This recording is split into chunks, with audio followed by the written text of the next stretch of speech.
Para el mundo contemporáneo, la cultura más representativa de los Andes sudamericanos es la del Imperio Inca.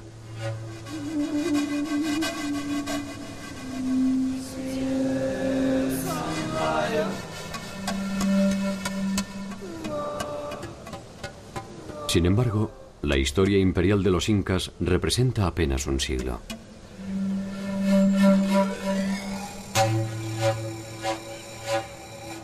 Mucho antes que ellos, en la región andina se desarrollaron muchas culturas de naturaleza deslumbrante.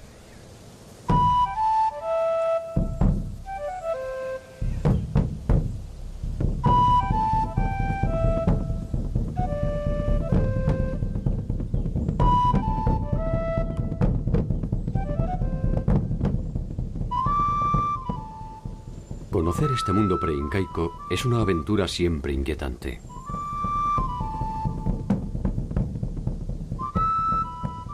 La importancia de sus estructuras políticas y religiosas, sus increíbles desarrollos tecnológicos y su compleja forma de asociación desembocaron irreversiblemente en el mundo de los incas.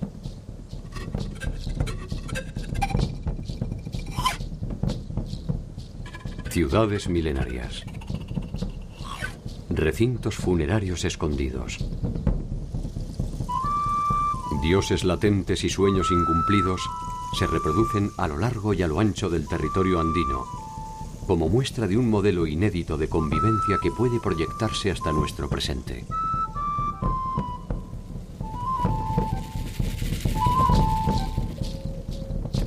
¿Quiénes fueron y cómo vivieron los pueblos que precedieron a los incas?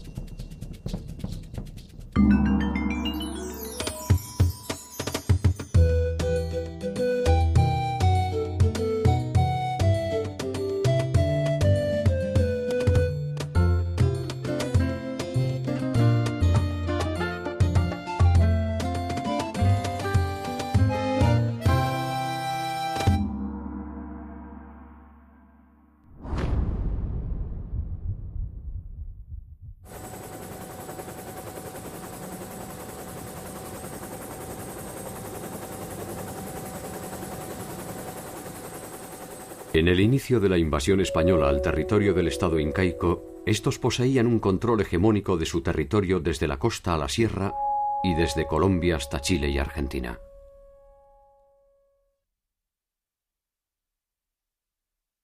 Algunos de los señoríos que los precedieron estaban bajo su órbita mediante acuerdos, y otros, sencillamente, habían sido sometidos militarmente.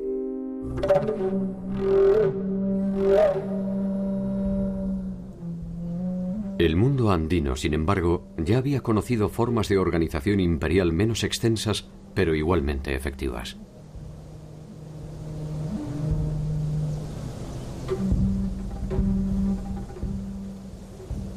Hacia el remoto inicio de los tiempos, muchos habían intentado el sueño que coronaron los incas.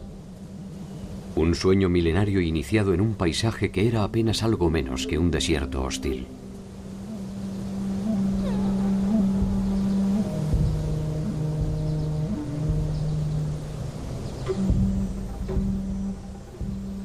Resulta difícil pensar que allí germinaron las raíces de civilizaciones deslumbrantes.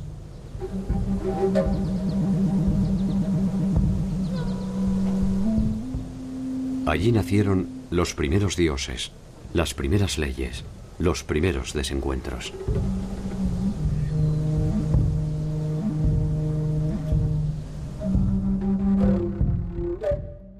Hasta hace poco tiempo, Egipto, Mesopotamia, China e India eran consideradas por su antigüedad y complejidad como las únicas civilizaciones madres de la humanidad.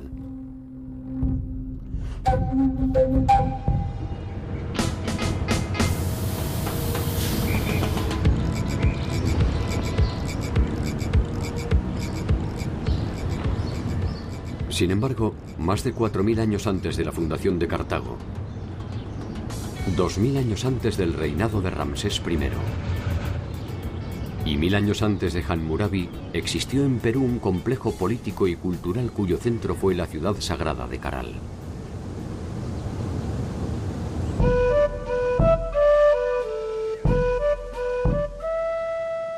paso del tiempo ha dejado escasas huellas de la gran ciudad. La reconstrucción de sus edificios es trabajosa y ardua.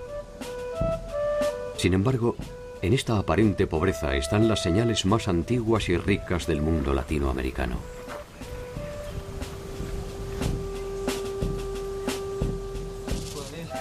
Entender qué nos dice este rastro de polvo es empezar a comprender la complejidad de nuestro tiempo.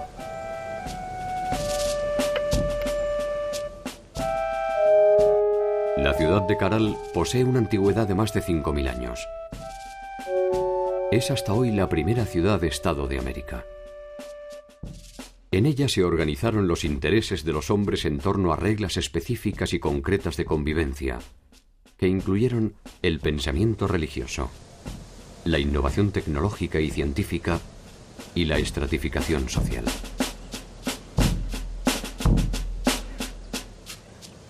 La incógnita en torno a Caral fue revelada por el equipo de arqueólogos de la Universidad de San Marcos, conducido por Ruth Sadi. Caral era un sitio arqueológico conocido por varias décadas ya. Ha destacado siempre por su arquitectura monumental y quizás por esa complejidad arquitectónica es que los colegas pensaban que era un sitio de aproximadamente 1000 a.C. A nadie se le ocurrió que podía ser más antiguo, ni a mí misma. Cuando empecé la prospección arqueológica en el Valle de Supe en 1994, yo fui a reconocer un sitio que no había sido investigado todavía en extensión, y así fue como empezamos los trabajos que han continuado hasta el presente. ¿Quiénes la habitaron? ¿Cómo se organizaron? ¿Qué sueños perseguían? ¿Qué pesadillas los alcanzaron? Grandes preguntas que un arrebato del viento permite descubrir para interpretar la historia del mundo. Caral representa la evidencia del fin del mundo primitivo y la consolidación de los patrones de acumulación que terminarán dividiendo a los que saben y a los que tienen de los que no. Por primera vez es un Estado porque hay un gobierno centralizado sobre un grupo social grande. Está dividido con autoridades menores, o sea, hay un sistema político que se genera por primera vez.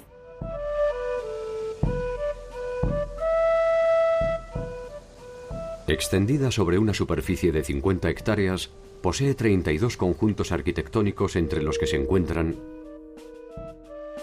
el Templo del Anfiteatro, la Pirámide Mayor y la Pirámide de la Galería. No es solo Caral, son 18 asentamientos en el Valle de Supe, de diferente extensión, de diferente complejidad. Comprendió los territorios de costa, de sierra y de selva. O sea, por primera vez en el Perú se tendió un eje de interacción entre las sociedades que poblaban las diversas regiones. De modo que tenemos productos, conocimientos y experiencias que de la selva se trasladaron a la sierra, de la sierra a la costa, y todo fue un eje que enriqueció el proceso general de esta sociedad.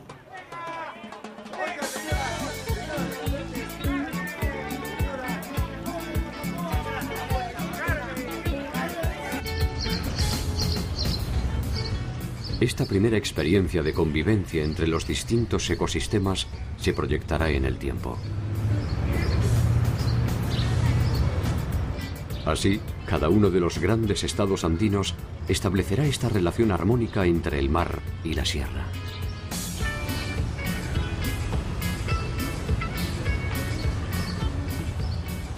La importancia que tiene el sitio arqueológico es que testimonia el proceso cultural que dio origen a la civilización más antigua de América. Y es tan antigua como los focos más antiguos identificados en el viejo continente de Mesopotamia, Egipto, India y China. Caminando entre los vestigios de la ciudad, se pueden apreciar los vastos conocimientos arquitectónicos que poseyeron sus moradores. Caral era un gran asentamiento urbano y estamos frente a una sociedad jerarquizada. hay distinciones en cuanto a la forma de vivir. Están las casas de los funcionarios al costado de los edificios. Luego tenemos las casas de los servidores, que son mucho más pequeñas, y están las casas en la periferia, que son todavía más pequeñas. Entonces se nota que hay un modo de vida distinto de acuerdo a la posición que los individuos tenían dentro de la organización social. El salto cualitativo de la concepción urbanística y arquitectónica define a Caral como una morada destinada a los dioses. Y los que ordenaron su construcción no pueden ser otra cosa que sus intermediarios. La ciudad testimonia eso. La arquitectura implica conocimientos de matemáticas, de geometría, de estabilidad, de los materiales para que una construcción piramidal de más de 20 metros no se venga abajo. Implica también conocimientos de astronomía, aplicaron conocimientos en la tecnología agraria. Entonces, todo ese cúmulo de conocimientos hizo o sustentó el prestigio de la ciudad. Reconstruir la maravilla de la ciudad es un trabajo delicado que exige a los arqueólogos su máxima atención. Cada piedra es algo más que una parte decisiva de una edificación. Sobre ellas reposan un contenido espiritual y otro político que en algún sentido son lo mismo. En esta etapa del desarrollo civilizatorio, el Estado utilizó mucho de la religión.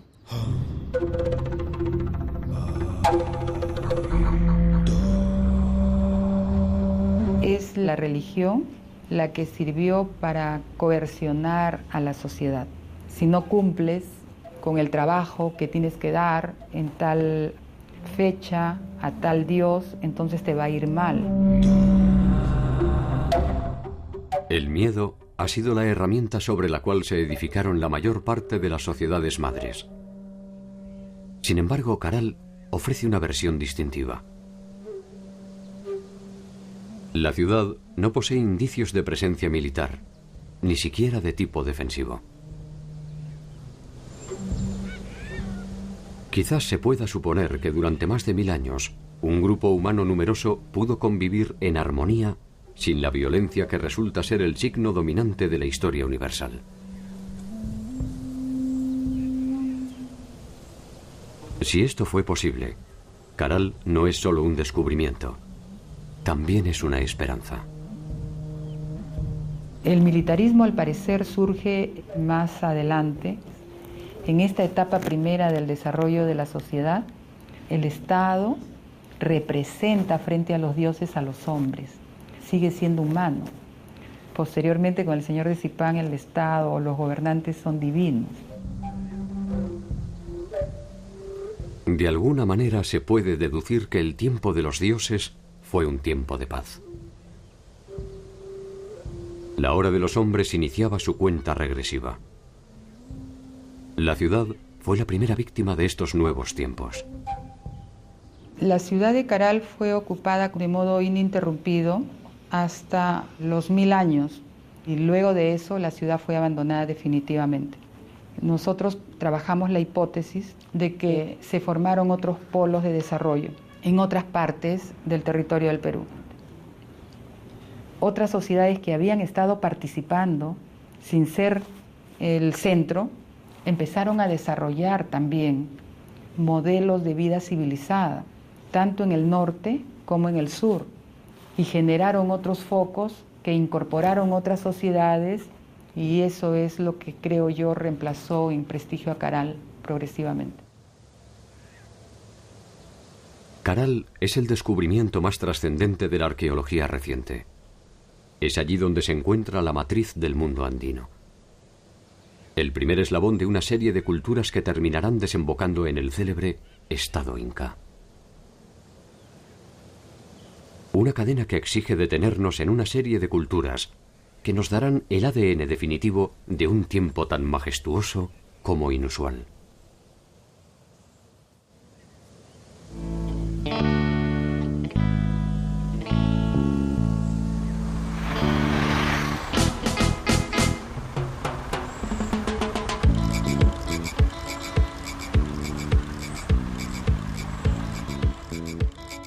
Entre el 1500 a.C. y el 500 de nuestra era, la más acabada representación de lo que se ha dado en llamar el primer horizonte cultural andino se encuentra en la ciudad de Chavín.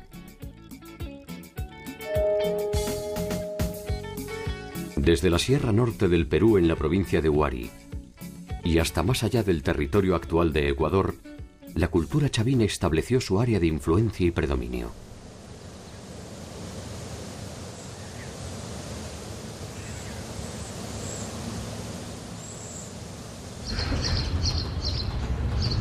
Cerca de allí, al final de su tiempo de gloria, se desarrolló otra importante cultura andina en los alrededores de Lima.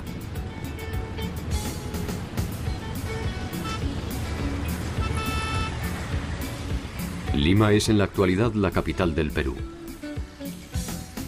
Los conquistadores españoles la llamaron la Ciudad de los Reyes y establecieron allí la sede del gobierno colonial. Probablemente su estratégica ubicación cercana al mar y un interés por debilitar la influencia de la antigua capital incaica, Cuzco, determinó su emplazamiento.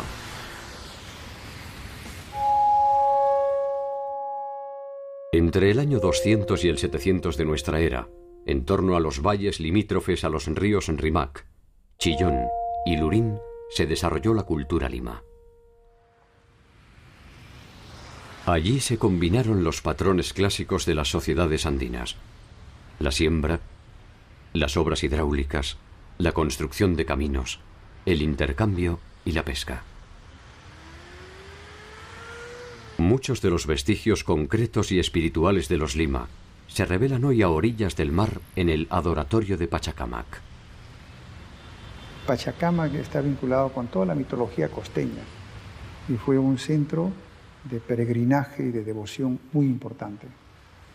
Y los incas lo mantuvieron y le dieron la debida importancia, a tal punto de que había un Abyahuasi en Pachacamac, una suerte de monasterio de religiosas, el culto al sol y el culto a las divinidades incas. Fue un centro religioso importante para ellos.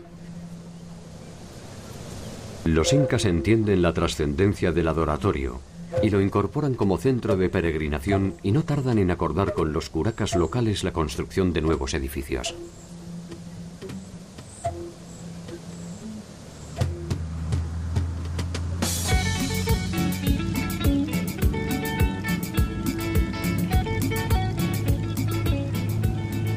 Una estrategia similar realizaron los incas cuando procedieron a la conquista del pueblo aymara en las inmediaciones del lago Titicaca. Para aquel entonces, el majestuoso centro ceremonial del Tiwanaku había sido abandonado.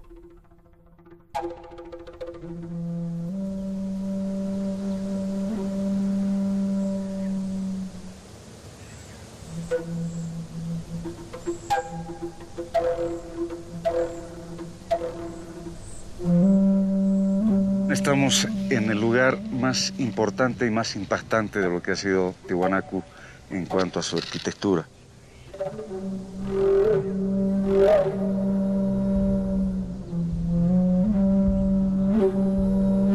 Tiwanaku es un conjunto de pueblos, un conjunto de grupos étnicos. En Tiwanaku se hablaba el quechua, se hablaba el aymara, se hablaba el puquina, se hablaba el chipaya, en fin, había una enorme cantidad de lenguas, así como pueblos. El lago Titicaca, ubicado a 3.850 metros sobre el nivel del mar, no era solamente un accidente geográfico. Era el símbolo de un imperio milenario en el que se sentaron las bases de la organización andina.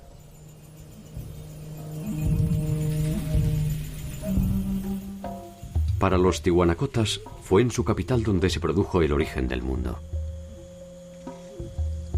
El dios creador, Viracocha, emergió de las aguas del lago Titicaca y fue él quien colocó al sol, la luna y las estrellas en el cielo y quien envió a sus auxiliares a crear los animales y las plantas. Fue él quien talló en piedra a los hombres, les dio vida y los entregó al mundo.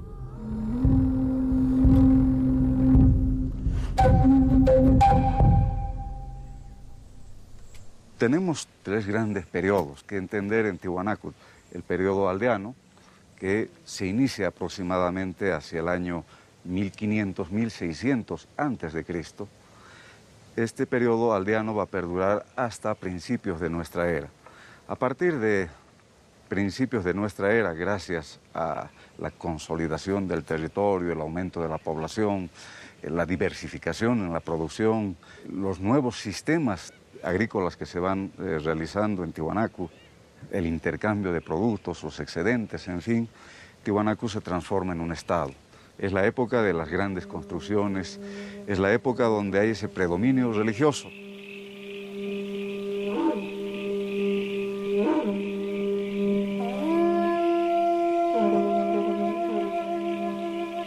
Tiwanaku había sido el centro político y religioso de un amplio territorio, que hacia el año 500 después de Cristo ya se constituía como una importante referencia, que se materializaba en su imponente concepción urbanística. Los templos están relacionados con la parte de la cosmovisión andina. Muchos de ellos están jugando un papel relacionado con lo que son sus cultos, sus dioses, y sobre todo vamos a ver la importancia que tiene la astronomía en cada uno de estos templos, convirtiéndose en verdaderos calendarios que les están dando las fechas para las fiestas, como para también la época de la siembra. Las pirámides, las construcciones elevadas que están relacionadas al sol, la luna, las estrellas, los astros. También están los dioses del Acapacha, lo que son las construcciones al nivel del suelo, de piso, como el Akalasasaya. Y finalmente los templetes subterráneos, que están más vinculados a las divinidades de la fertilidad, la fecundidad. El templete semisubterráneo posee una planta cuadrangular delimitada con muros de arenisca roja que fueron sostenidos mediante 57 pilares. Sobre sus paredes se encuentran 157 cabezas enclavadas que representan una diversidad de etnias que resulta decididamente desconcertante.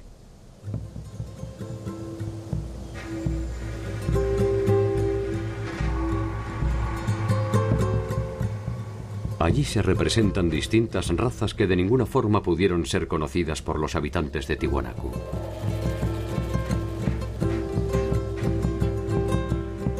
Muchas son las hipótesis a propósito de su significación. Para algunos, representan la morfología de los diversos pueblos sometidos por el Imperio Tiwanaku. Para otros, se trata de un ensayo de Viracocha para la creación de la pareja original que poblaría el mundo.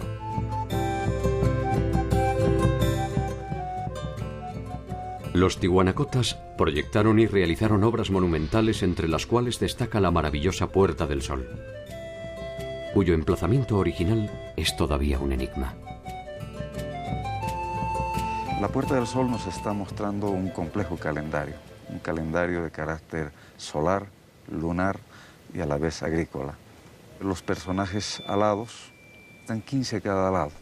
Nos muestran los 30 días del mes y vamos a tener 11 pequeños soles, más el 12º, que es el dios solar en la parte central, que nos está mostrando también esa división de 12 meses en el año.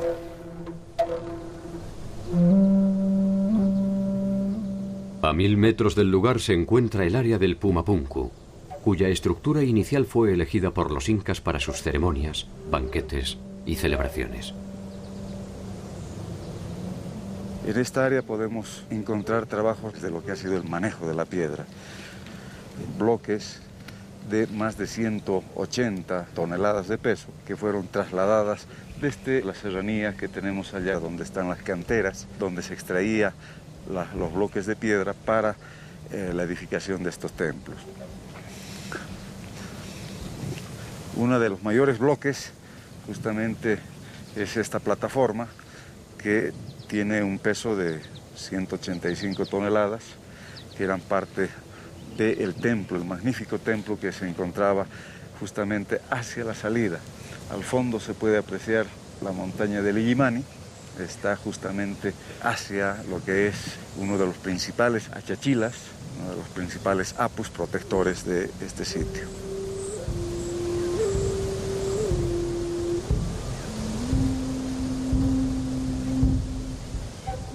Tiwanaku tiene una gran importancia no solamente para el área del altiplano, sino también su importancia va a radicar en la influencia que ha tenido en el desarrollo cultural prehispánico en muchas culturas en gran parte de América.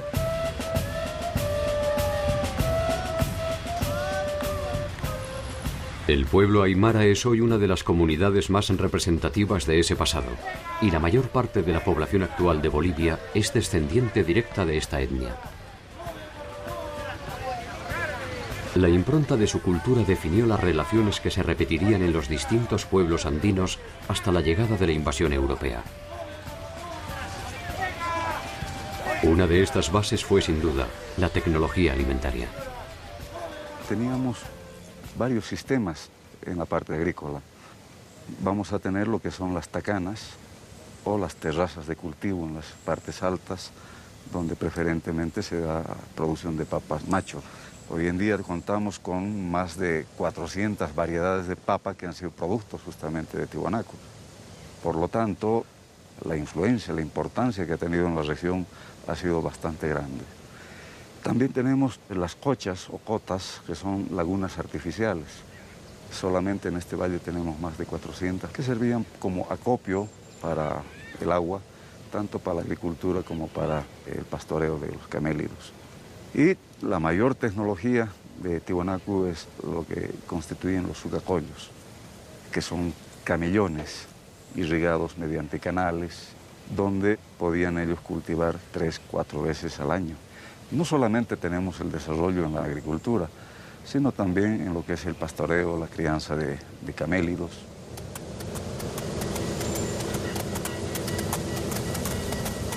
Gracias a ellos se tornó industrial la producción de carne desecada, conocida como charqui. Esta innovación tecnológica permitió la intensificación de los intercambios. Su prosperidad no tardó en producir la necesidad de expansión territorial en busca de espacio para la agricultura.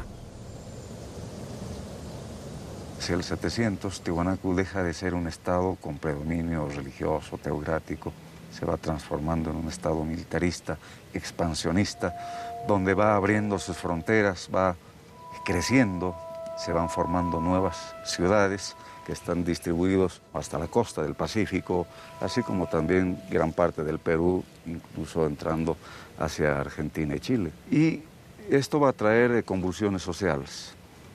Al mismo tiempo vamos a tener problemas de carácter climatológico, vamos a ver una prolongada sequía que ha de afectar la base económica de Tiwanaku, que estaba sustentada en la agricultura. Este colapso hace que Tiwanaku empiece a desintegrarse, a dividirse en pequeños grupos. Hacia finales del primer milenio, como tantas otras ciudades andinas, Tiwanaku es abandonada. Había alcanzado más de 6 kilómetros cuadrados de extensión y llegó a tener más de 30.000 habitantes. Tiwanaku fue una sede importante que albergó al mismísimo Inca y se convirtió en una importante base operativa para sus conquistas hacia el sur territorial. Tiwanaku fue un centro productor de conocimientos y espiritualidad. La importancia de Tiwanaku trascendió su apogeo y su caída. Quedan por descifrar muchos eventos que aún carecen de nombre propio. La cultura, la lengua, la religión y algunas hazañas cercanas de su pueblo se han negado a sucumbir.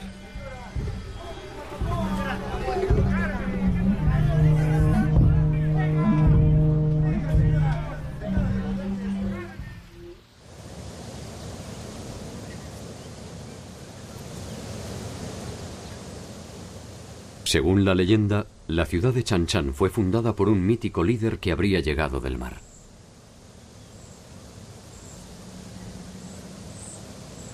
Su nombre fue Taikánamo.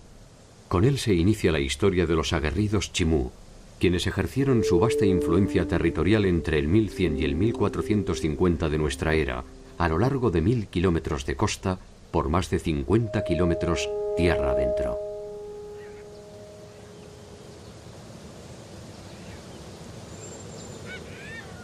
En Chan Chan llegaron a vivir más de 50.000 habitantes, y la armónica y serena belleza de la ciudad, con sus trabajados muros de barro, está aún en pie.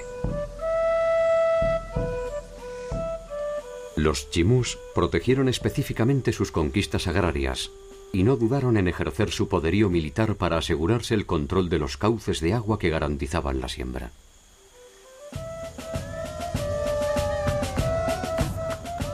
Proyectaron y realizaron acueductos, diques, canales, acequias y pozos. Combinaron el cultivo del maíz, maní, ají, algodón y palta. Su artesanía fue fundamentalmente utilitaria y desarrollaron un eficaz aprovechamiento de la totora que les sirvió para la realización de viviendas y balsas.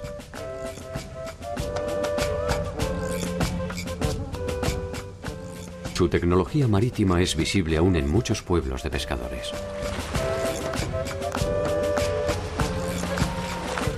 Sus conquistas se extendieron hacia el norte y el sur de Chan Chan, y nada parecía poner en duda su hegemonía. Nada hasta que se toparon con los ejércitos del Inca Pachacútec. La conquista de Chan Chan no fue una empresa fácil. Capac Chimú comanda a su pueblo cuando los incas se plantan a las puertas de su territorio. Los chimú se niegan a sumarse al Inca y por varias veces rechazan al multitudinario ejército imperial. La victoria será solo pasajera. Los incas reafirman su alianza con los curacas del Rimac y un nuevo ejército más grande y más poderoso desemboca finalmente en la rendición de Capac Chimú.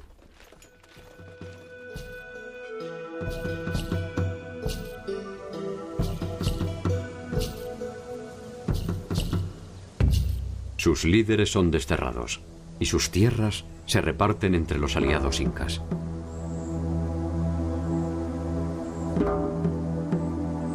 La ciudadela de Chan Chan, sin embargo, ha llegado hasta nuestros días con sus silencios de barro, para dar por sentado que cuando se trata de los chimú, ninguna rendición es definitiva.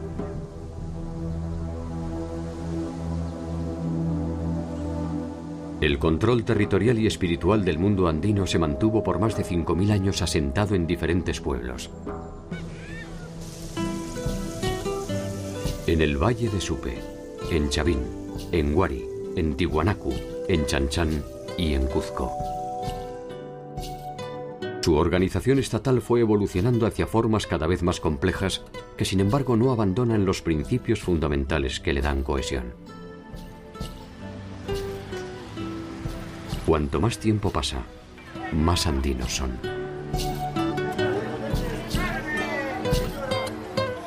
Una de las claves de su funcionamiento es la integración de todos sus habitantes en un sueño colectivo fuertemente regulado por el Estado.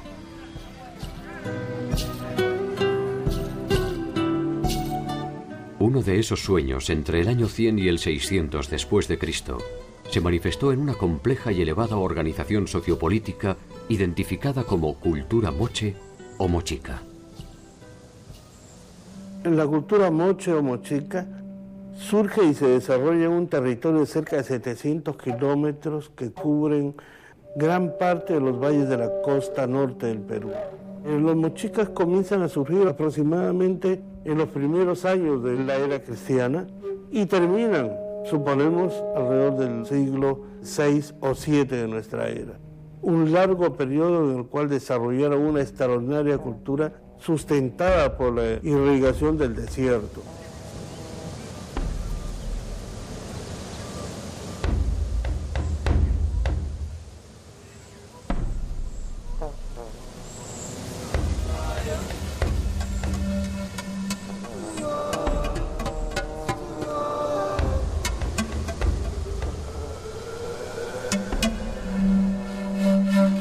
La conquista fue una de las formas mediante la cual se obtuvieron tierras, sirvientes, esclavos y riqueza.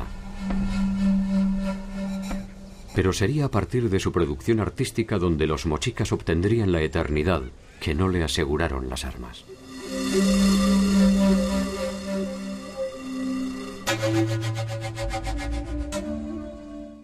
Sus trabajos de metalurgia constituyen una importante muestra de la capacidad tecnológica de los mochicas y poseen no solo una calidad formal inusual, también un carácter simbólico que nos permite establecer algunas consideraciones a propósito de sus formas de agrupación.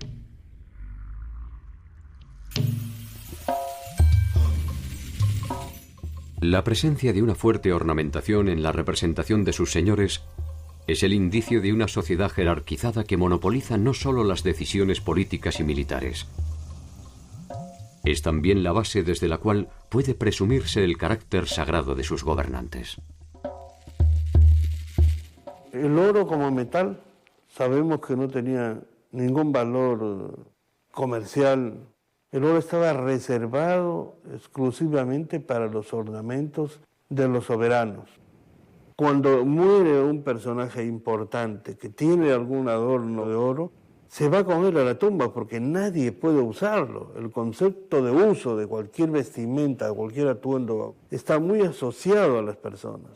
Y además, estos ornamentos debían acompañarlo para la vida en el inframundo, donde tenía que seguir ejerciendo sus mismos roles y sus mismas funciones.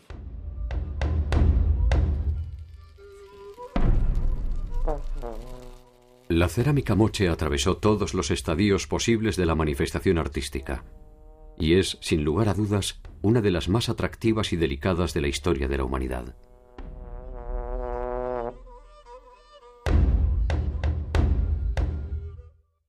Desde los motivos abstractos primitivos hasta sus sofisticadas secuencias narrativas. Desde sus temáticas bélicas hasta las eróticas, en cada uno de los casos puede verse la cualidad de sus artesanos y la afirmación y personalidad de una cultura.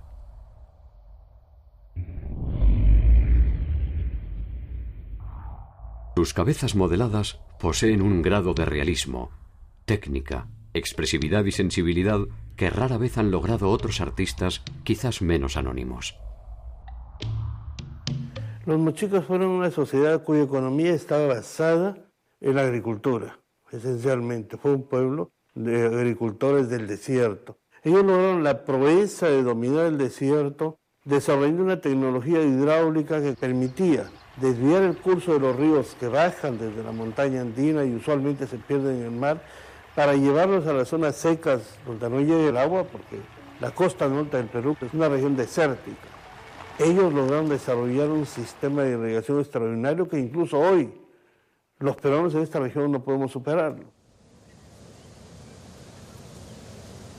En su territorio dan cuenta hoy de su grandeza dos obras monumentales, la Huaca del Sol y la Huaca de la Luna. La Huaca del Sol mide 18 metros de altura y su base rectangular tiene una extensión de 136 por 228 metros. Esta construcción piramidal es probablemente la edificación más imponente del Perú. Su significación se completa con otra huaca de menor tamaño, pero igualmente sugestiva. La Huaca de la Luna. Estas huacas son sin lugar a dudas el resultado de un trabajo comunal, probablemente alguno de los tantos servicios de la reciprocidad que exigían sus gobernantes y nos dan a entender la importancia de este centro ceremonial.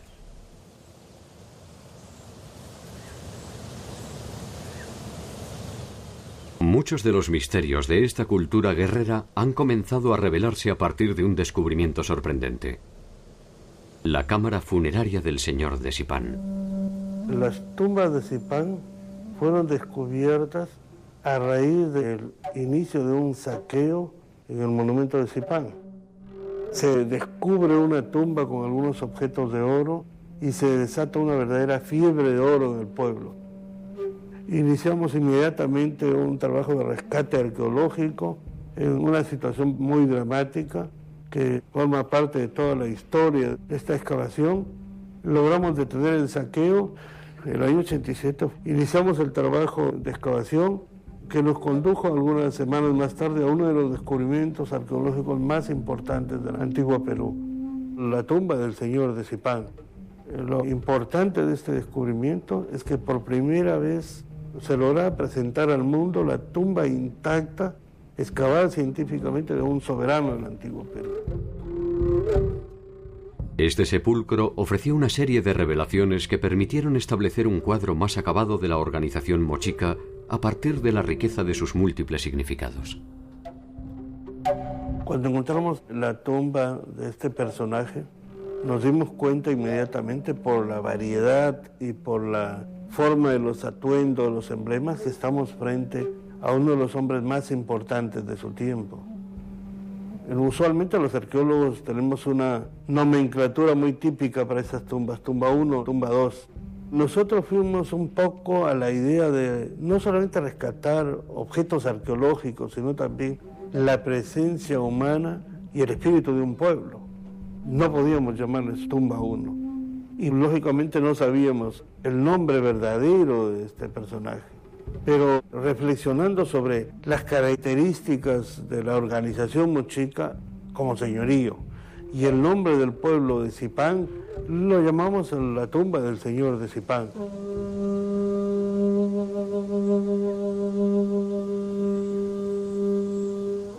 Se trata de un recinto abierto con paredes de adobe que mide 5 metros por 5.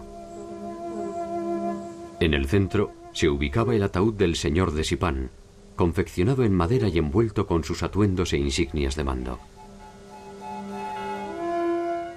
A ambos lados se encontraban los enterramientos de 2 acompañantes varones. Uno de ellos, ubicado en la misma posición que el señor de Zipán, sería presumiblemente un jefe militar. Opuesto a él se encuentra otro personaje de rango, que ha sido identificado como un jefe de protocolo. Un perro los acompaña, probablemente siguiendo las tradiciones que los identificaban como guías en el viaje hacia el más allá.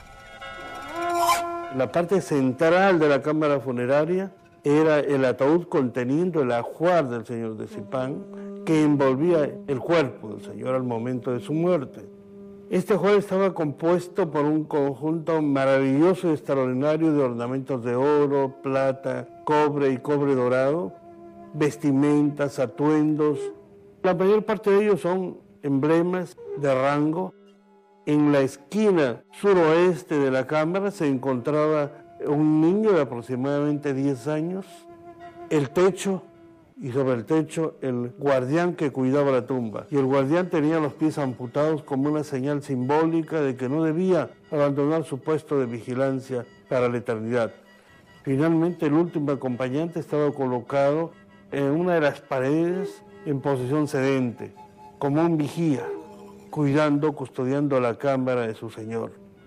Este conjunto de acompañantes probablemente fueron parte de su séquito real, que tenían la obligación de acompañarlo en su muerte. La disposición de los cuerpos y el hallazgo de más de 200 vasijas escultóricas que representan personajes de importancia definen la noción de la muerte como un viaje hacia la eternidad en la cual el noble es acompañado por un séquito que ha sido sacrificado a tal efecto.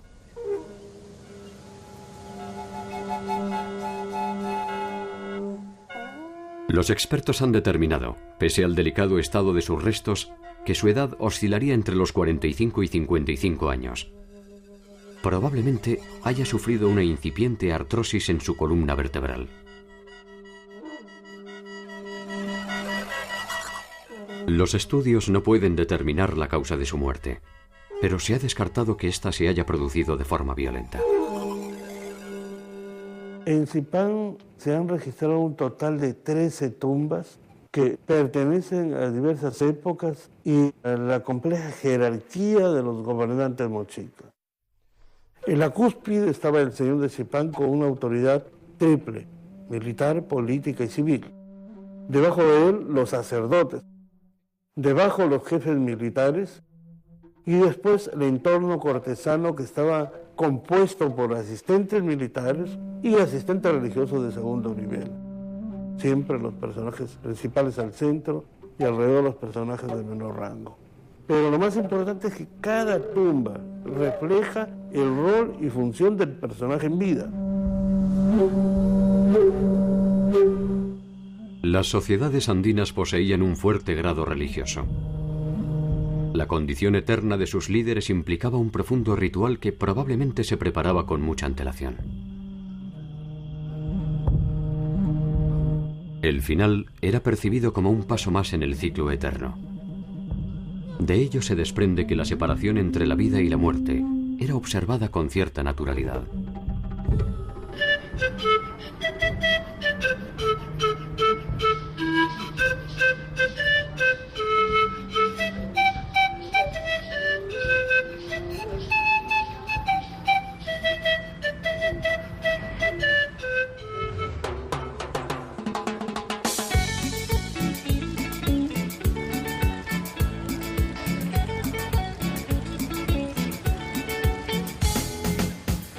La vida y la muerte, los dioses y los hombres,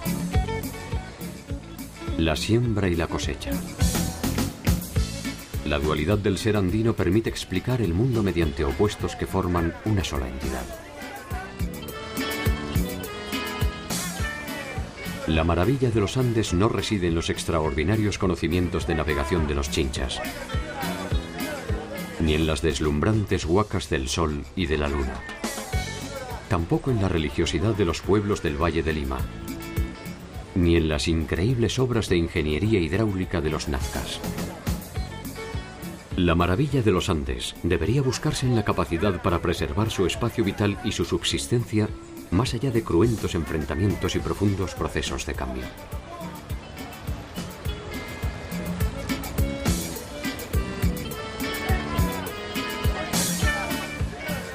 Quizás sin saberlo, seguimos esas mismas huellas que nos ofrecen la oportunidad de protagonizar una nueva realidad. Como aquellos hombres, se avanza buscando las mismas sensaciones: seguridad, progreso, estabilidad, bienestar. Un equilibrio complejo que conlleva vivir constantemente sobre el filo del bien y del mal.